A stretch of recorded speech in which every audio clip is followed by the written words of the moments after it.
Alhamdulillah pemirsa, Assalamualaikum warahmatullahi wabarakatuh. Kita ketemu lagi, sama-sama kita mengucap basmalah, Bismillahirrahmanirrahim. Pembahasan tentang suara Quran sudah saya cukupkan. Kemarin pembahasan cukup sampai di tadabbur Quran. Selanjutnya saya berharap sekali bahwa acara di GBK ya,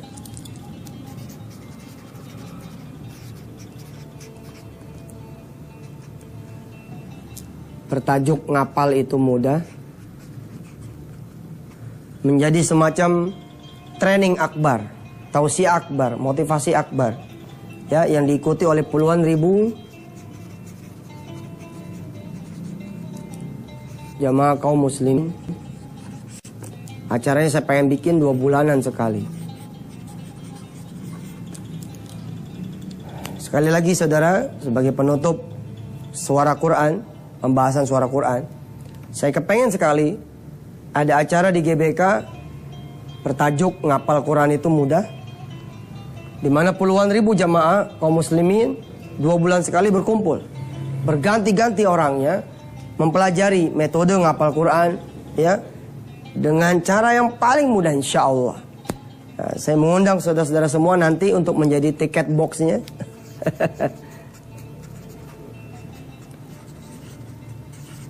Donatur acaranya, panitianya, dan pesertanya. Jadi saya ngebayangin tiap 2 bulan sekali puluhan ribu orang yang pengen ngapal Quran datang gitu ke GBK, memenuhi GBK dan kemudian belajar bersama. Nggak tanggung-tanggung lah, sekali ngangkat, sekali belajar puluhan ribu orang gitu. Belajar metode ya yang saya sebut dengan metode Odoa. Acara ini nanti akan diramaikan dengan Fatih Seferajik, Imam-Imam Haramaini Syarifain, Imam Sudais, Imam Syuraim, Imam selain Imam Al-Ghamidi yang kemarin. Kita mengundang Imam Mahir Al-Maikli. Kita juga mengundang seorang syekh, seorang imam dari Kuwait ya, yang suaranya sangat terkenal di Indonesia, yakni Imam atau Syekh Misyari. Insyaallah, insyaallah. Nah, tinggal tunggu tanggal mainnya dah. Saya undang saudara nanti untuk beli tiket boxnya, untuk menjadi tiket boxnya, menjadi donatur acaranya, menjadi kemudian panitianya, atau menjadi pesertanya saja, insyaallah. Per hari ini kita akan berbicara, berganti topik sudah. Topiknya yang hari ini adalah tentang sedekah. Hari-hari berikutnya juga belajar insyaallah tentang sedekah. Mudah-mudahan saudara tidak bosan, walaupun sudah mengetahui tentang sedekah, termotivasi kembali tentang sedekah. Dan bertambah-tambah kemudian kecintaannya akan sedekah. Pengertian sedekah yang paling umum dan dasar adalah kullu ma'rufin atau kullu khairin shadaqatun. Setiap yang baik-baik, kullu ma'rufin,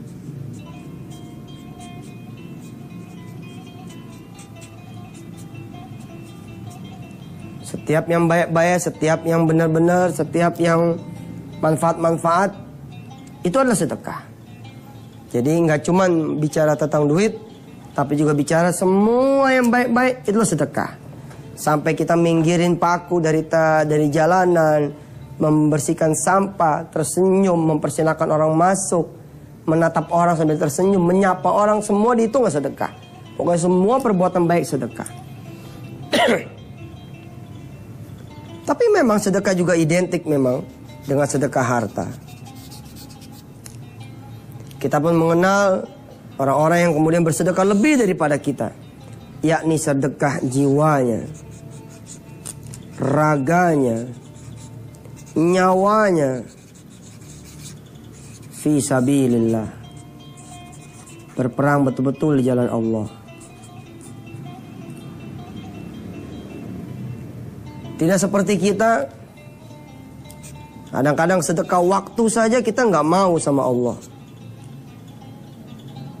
Kalau kita mengadahkan tangan ke langit, pengennya cepat, pengennya buru-buru, pengennya dalam waktu yang singkat. Tapi giliran Allah meminta waktu kita, bangun mati yang nggak bangun. Sholat duha di pagi hari kita tidak sholat duha. Sholat tepat waktu, kita tidak sholat tepat waktu. Bila Allah yang meminta sedekah waktu dari kita untuk baca Quran, kita tidak baca Quran. Ada juga orang yang bersedekah kemudian tenaganya.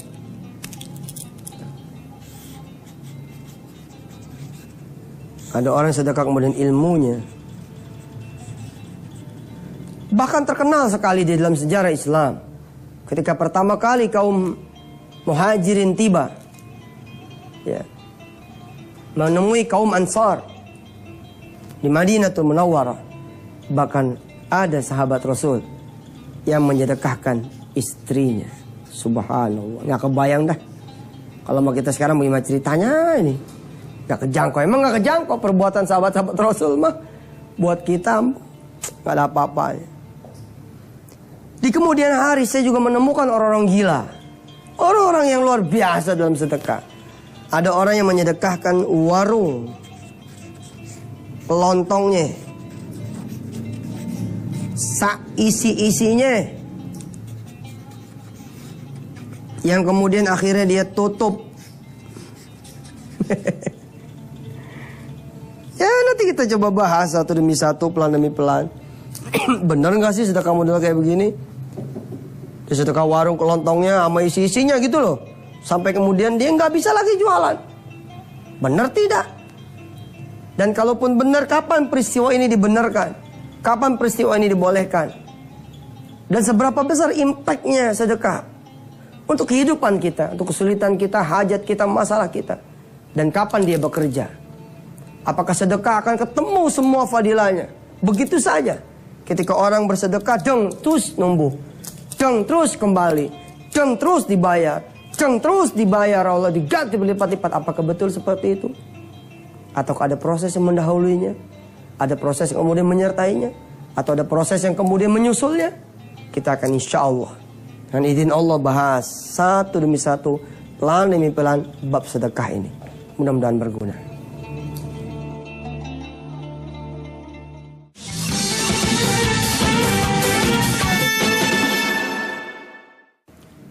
Ada seorang kawan gitu ceritanya,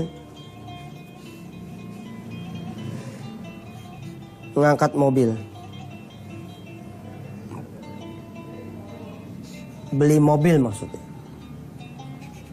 mobil bekas. Sebutlah harganya 50 juta. Sahabat ini bukan seorang muslim. Dia panggil kemudian pembantunya.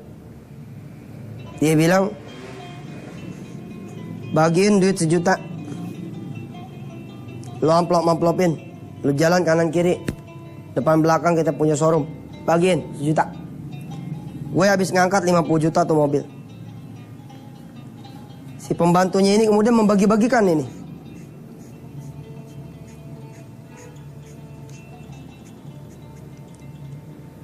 Hingga kemudian bertanyalah teman dekatnya, ente habis ngangkat mobil 50 juta, terus ente sedekah 1 juta.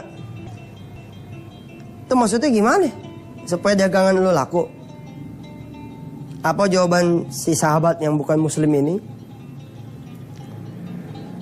Keuntungan yang kita dapat bukan dari barang yang kita angkat. Cakep. Saya tulis ya. Kalimatnya begini kurang lebih. Keuntungan yang kita dapat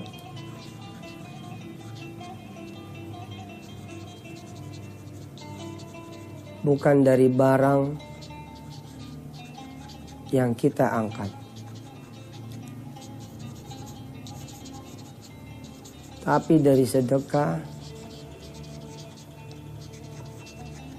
yang kita keluarkan.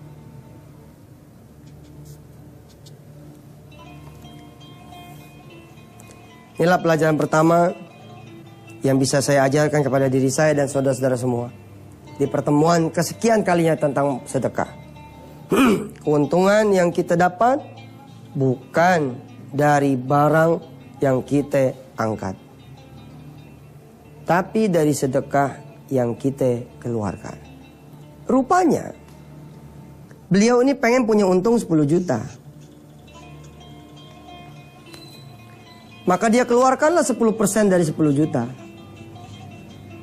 Didapatlah angka 1 juta. Ketika kemudian dia pengen ngangkat keuntungan itu, ngambil keuntungan itu 15 juta. Tetap dia kalikan 10%, dia sedekahkan 1,5 juta rupiah. Saya menutup dulu ruang saudara yang kontra.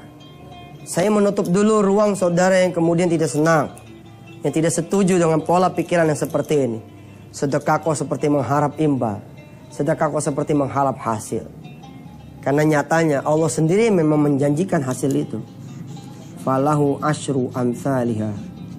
Siapa orang yang bersedekah, maka dia dapat 10 kali lipat dari apa yang dia kemudian keluarkan. Tapi logika ini hebat sekali. Jadi nggak ngaruh nih. Masalah mobil yang dia angkat berapa judulnya, nggak ngaruh. Karena orang ini meyakini keuntungan itu bukan dari mobil yang diangkatnya. Lalu punya selisih mau dijual berapa, bukan. Tapi dari sedekah yang dikeluarkannya. Hebat sekali. Kita belum tentu bisa begini. Inilah juga yang disebut dengan sedekah di depan.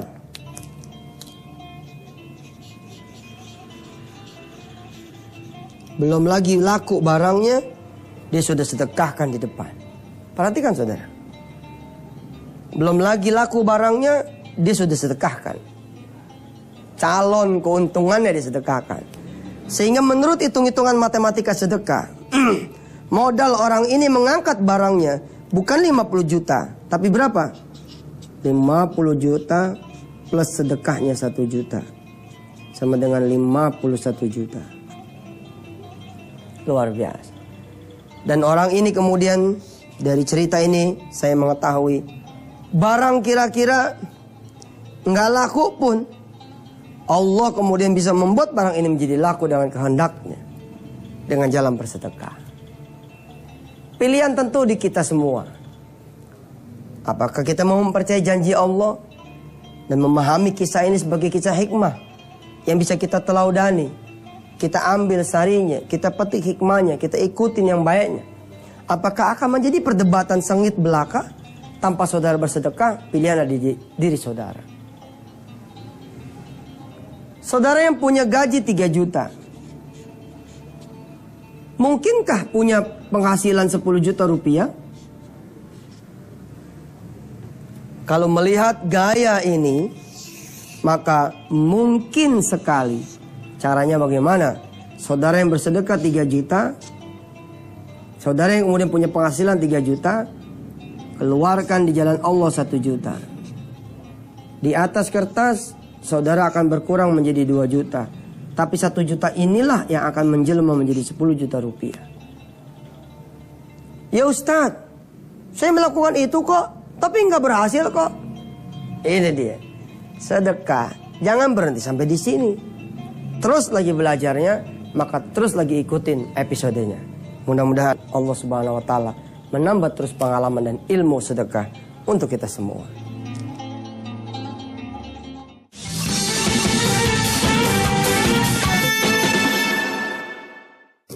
Alhamdulillah ada banyak pemirsa yang bertanya kepada saya, kok nggak ada lagi sih bacaan Quran 1 hari 1 ayat?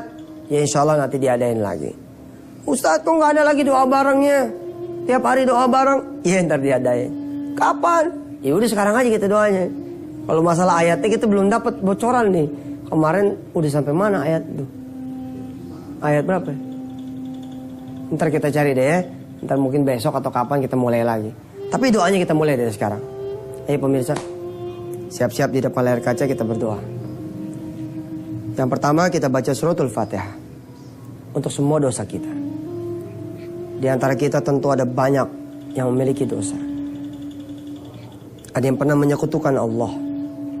Dia percaya sama orang pintar, percaya sama ramal-meramal, percaya sama dukun, percaya sama pertolongan orang lain, takut sama ancaman orang lain. Nah itu udah syirik. Bener loh, kita takut sama orang lain tuh syirik. Tunggu matiin loh, terus kita takut itu terjadi beneran nih gue dimatiin sama dia. Gak ada yang bisa matiin kecuali Allah. Atau dia percaya, ntar pokoknya saya tolong dah. Terus kita jadi bergembira sangat, lalu melupakan pertolongan Allah. Seakan-akan kita udah aman nih dengan pertolongan dia. Nah, ini juga masalah buat kita. Al-Fatihah yang pertama pemirsa, kita baca agar kita punya dosa diampuni Allah. Di antara kita pernah berbuat syirik. Barangkali pernah durhaka sama orang tuanya. Sampai sekarang gak ngomong, gak negor, gak saling sapa. Sampai ada yang keburu meninggal orang tuanya. Ada di antara kita semua barangkali yang pernah meninggalkan sholat dengan sengaja.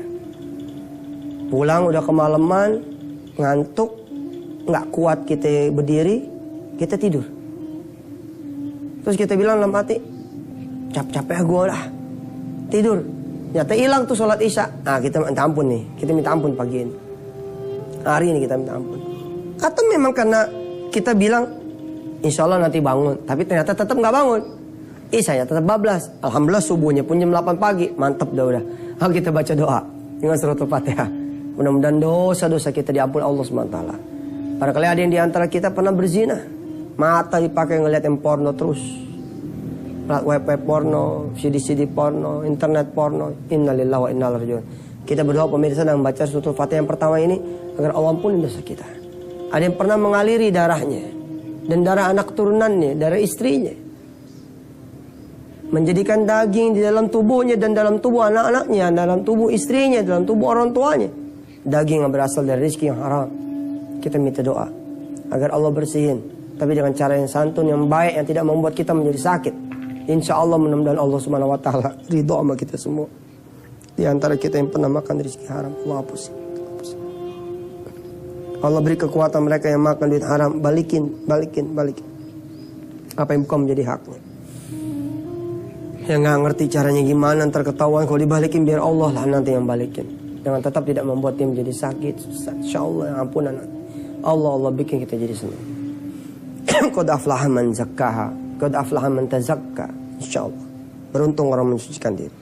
Al-Fatihah yang pertama kita minta pada Allah agar dosa mulut, dosa mata, dosa telinga, dosa hati, dosa badan kita ini, dosa tangan, dosa kaki, diampunilah Allah Subhanahu Wa Taala. Amin ya Allah Rabbal Alamin. Kita minta ampun dengan Al-Fatihah yang berikut ini. Dosa orang-orang tua kita, dosa istri kita, dosa suaminya para ibu, dosa anak-anak turunan ibu bapak semua, saya dan kita semua ya akhir zaman.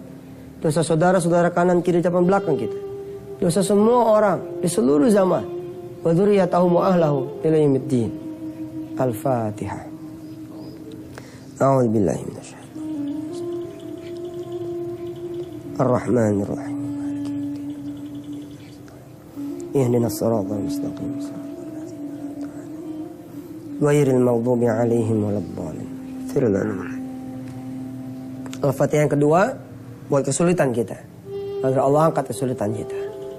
Dengan dosa kita minta ampun, mudah-mudahan dosa ini bisa minggir sehingga pertolongan Allah bisa datang, kesulitan kita bisa hilang. Apapun kesulitannya, apapun juga hajatnya, untuk urusan anak turunan kah, rizki harian kah, mingguan, bulanan, duit, utang, jodoh, pekerjaan, rumah tangga, karir, jabatan, ya, perkara-perkara sosial, yang lain semua. Bahkan bukan cuma kesulitan dan hajat di dunia, tapi juga nanti di alam kubur, di yaumil hisab nanti. Mudah-mudahan Allah penuhi hajat kita. Allah tidak bikin kita haus, Allah tidak bikin kita kelaparan, Allah tidak bikin kita susah, Allah tidak bikin kita gelap, Allah tidak bikin kita kepanasan, Allah tidak bikin kita nyasar, Allah tidak bikin kita ada di kelompok orang-orang yang bermaksiat, Allah tidak bikin kita ada di kelompok orang-orang yang dimurkai Allah. Allah tidak bikin kita ada di kelompok orang-orang yang dipersulit oleh Allah di padang mahsyar nanti. Al-Fatihah yang berikut ini buat segala hajat dan kesulitan dunia dan akhirat kita. Al-Fatihah.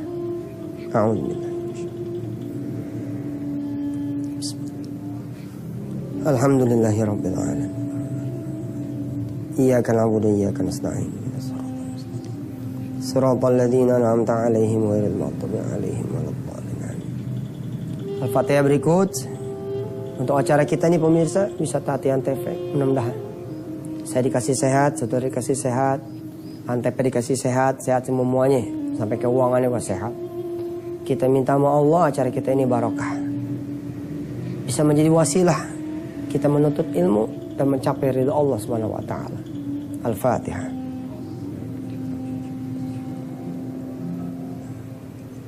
Iyyaka na'budu wa iyyaka nasta'in. Shiratal mustaqim. Shiratal ladzina an'amta 'alaihim ghairil maghdubi 'alaihim waladdallin. Ighfir lana wa liwalidayna. Insyaallah ya, setelah hari ini kita membahas tentang sedekah. Pembahasan berikutnya insyaallah juga masih tentang sedekah sampai nanti Allah menentukan lain. Saya Yusuf Mansur. Wassalamualaikum warahmatullahi wabarakatuh.